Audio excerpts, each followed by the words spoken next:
Guys, ಈ ಒಂದೇ ಒಂದು ತಪ್ಪಿನಿಂದ ಒಂದು ಜೀವನೇ ಹೋಯ್ತು. ನೀವ್ಯಾರು ಕೂಡ ಈ ತಪ್ಪನ ಮಾಡಕ್ ಹೋಗ್ಬೇಡಿ. ಹೌದು ಗೈಸ್, ಪ್ರವೀಣ್ ಎಂಬುವಂತ ಒಬ್ಬ 30 ವರ್ಷದ ಯುವಕನನ್ನ ಮಲೆ ಮಹದೇಶ್ವರ ಬೆಟ್ಟದಲ್ಲಿ ಒಂದು ಚಿರತೆ ಯಾವ ರೀತಿಯಾಗಿ ಎಳ್ಕೊಂಡೋಗಿ ಅವನ್ನ ತಿಂದಾಕಿದೆ ಅಂತಂದ್ರೆ ನಿಜವಾಗ್ಲೂ ನೀವು ನಂಬೋಕೆ ಆಗಲ್ಲ.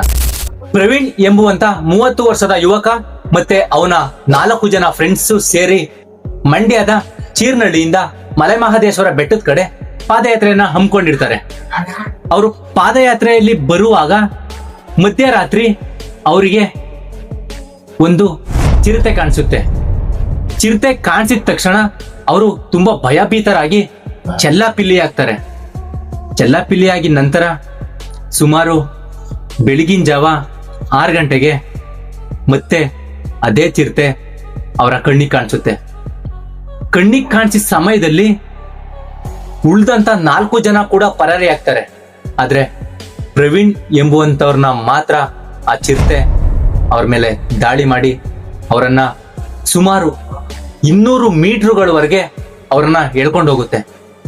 ಅವರನ್ನ ಎಳ್ಕೊಂಡೋಗಿ ಚಿರತೆ ಅರ್ಧಂಬರ್ಧ ಮಾಂಸವನ್ನ ತಿಂದು ಮತ್ತೆ ಇನ್ನ ಅರ್ಧ ಮಾಂಸವನ್ನ ಅಲ್ಲೇ ಬಿಟ್ಬಿಡುತ್ತೆ. ಗೈಸ್, ನಾವಿದ್ರಲ್ಲಿ ಏನು ಯೋಚನೆ ಮಾಡ್ಬೇಕಪ್ಪ ಅಂತಂದ್ರೆ, ಒಬ್ಬ ಮನುಷ್ಯ ಬಂದು 70 ರಿಂದ 80 kg ಇರ್ತಾನೆ. ಅಂತ ವ್ಯಕ್ತಿನೇ 200 ಮೀಟರ್ ತನಕ ಎಳ್ಕೊಂಡೋಗಿದೆ ಅಂತಂದ್ರೆ ಚಿರತೆಯ ಶಕ್ತಿ ನಿಜವಾಗ್ಲು. ಗೈಸ್, ಭಕ್ತಿ ಇರ್ಬೇಕು, ಆದ್ರೆ ನಮ್ಮನ್ನ ನಾವು ಸಾಯಿಸ್ಕೊಳ್ಳುವಷ್ಟು ಅಲ್ಲ.